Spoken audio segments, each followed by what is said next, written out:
आप लोग पूरा 10-10 गेम जीत के आए हो, ये तो होता रहता है। मुस्कुराइए भाई, देश आप लोगों को देख रहा है। मैंने सोचा मिल लूंगा सबको।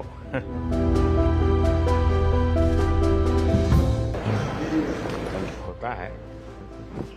कहा राहुल कहते हैं आप लोग मेहनत बहुत की है, लेकिन कहा बाबू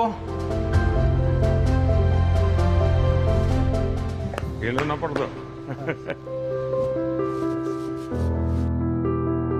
हमें बहुत अच्छा किया है इस बार।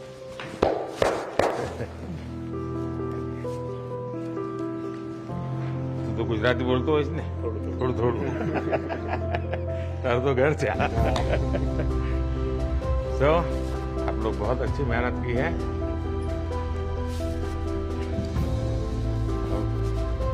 चलिए होता है।